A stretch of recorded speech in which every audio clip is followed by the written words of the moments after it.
अच्छा लग रहा है आप सबके बीच में। बहुत ज़्यादा धन्यवाद देना चाहती हूँ हमारे जो एंकर हैं रुपेश चंचल जी, विश्व प्रख्यात बहुत अच्छा जोक भी मारते हैं, हमें सुनाएंगे आप लोगों को। इनका एक जोक है अचार स्पेशल, वो जरूर सुना दीजिएगा लास्ट में सुनाइएगा। तो वह इस मंच के माध्यम से बहुत बहुत बधाई देना चाहती हूँ आज के हमारे राहुल भैया को, केडी भैया को, पूरे परिवार को। इतने सुंदर तिलक उत्सव का जो ये सुंदर सा आयोजन किया गया है, सफल आयोजन, बहुत ही सुंदर। बहुत बहुत बधाई। और उनके सफल वैवाहिक जीवन के लिए जो 7 जन्मों तक उनका ये रिश्ता बना रहे, हमेशा एक जोरदार ताली बजा दीजिए उनके लिए, भैया के लिए। हाँ, ये जोरदार था। और जब घर में तिलक उत्सव हो, शुभ कार्य हो, तो कुछ मंगल गीत भी होना चाहिए, जिस उपलक्ष्य पे हम लोग आए हैं।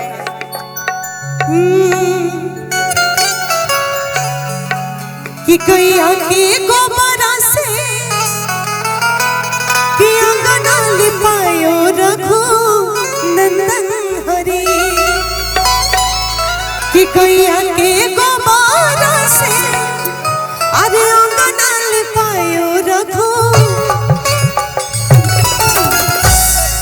अकज मोती चौका पूरायो सुना है रघु नंदन हरी, अकज मोती चौका पूरायो सुना है रघु नंदन हरी, गैया के गोबरा से अंगना लिपायो रघु नंदन हरी, गैया के गोबरा से अंगना लिपायो रघु नंदन हरी, गजमोती चौका पूरायो सुना है रघु नंदन हरी, गजमोती चौका पूरायो सुना है रघु नंदन हरी।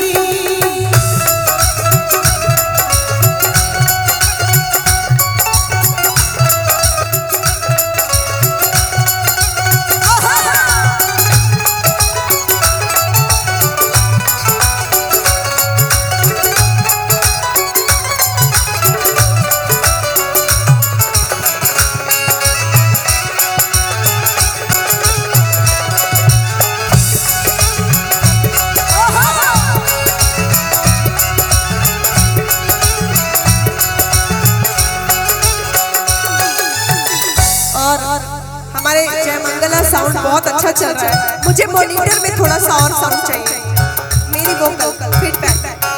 Hello hello hello hello hello hello hello hello hello, हाँ किसी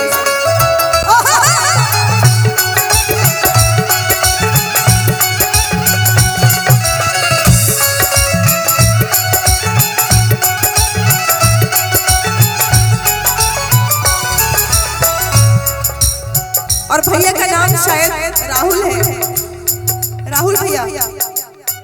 ताही चौका पाई थाने भैया राहुल रघु नंदन हरी, ताही चौका पाई थाने भैया हमर राहुल रघु नंदन हरी, गजमोती चौका पूरायो सुना है रघु नंदन हरी, गजमोती चौका पूरायो सुना है रघु नंदन हरी।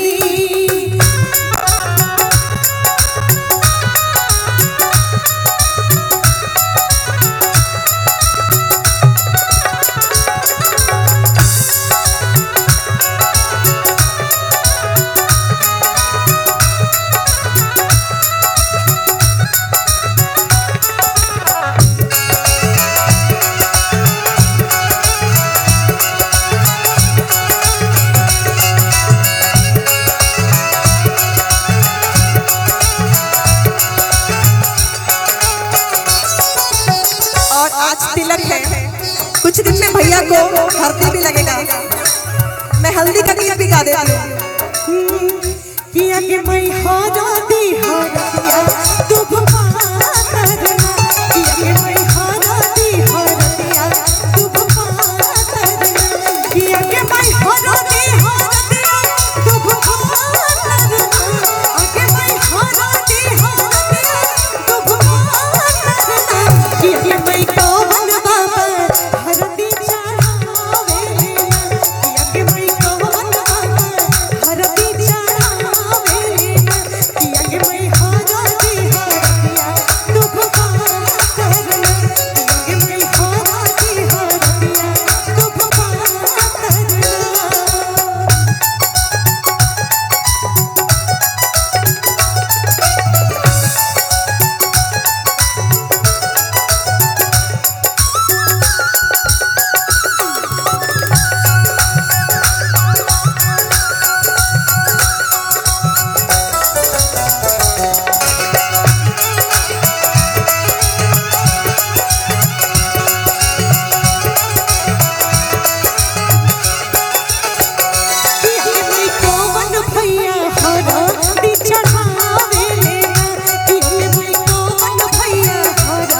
ही विशेष दिन है, इसलिए आखिर में एक गीत अमृता जी जोड़ना चाहूंगा। आप गा रहे थे कि अगर मैं केडी भैया हरदी चढ़ावे ना, देखिए केडी भैया सामने हम चाहेंगे 2 मिनट के लिए सर आ जाइए। अगर मैं केडी भैया कि अगर मैं केडी भैया हरदी चढ़ावे लेना, कि अगर मैं केडी भैया हरदी चढ़ावे, एक जोरदार तालियां होनी चाहिए। तालियां हरदी चढ़ावे लेना, कि अगर मैं केडी भैया हरदी चढ़ावे लेना, कि अगर मैं अपन भौजी हरदी चढ़ावे लेना, कि अगर मैं अपन भौजी हरदी चढ़ावे लेना, कि अगर मैं हरदी हरदिया डुबवा करना, कि अगर मैं हरदी हरदिया डुबवा करना, कि आजो मिथिला नगरिया निहार सखिया, कि आजो मिथिला नगरिया,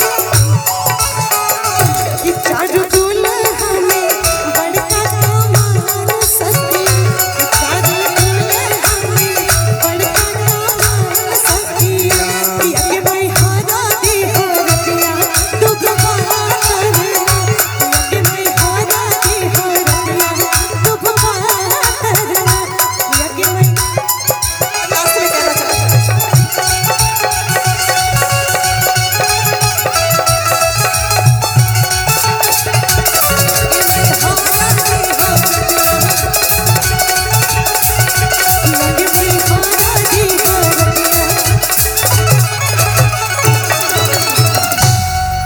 बहुत बहुत शुक्रिया और केडी भैया और चलिए बहुत सारा पुरस्कार भैया की तरफ से। ये हमारे बलराम सिंह अयोध्या, उनके तरफ से भी पुणे भैया 1 मिनट फोटो हो जाए। अमृता जी हाँ इस पल को कैमरे में कैद किया जाए। ये हमारे बलराम सिंह अयोध्या, उनके तरफ से 500 रुपए का आशीर्वाद। अरे भाई आराम से रहिए ना।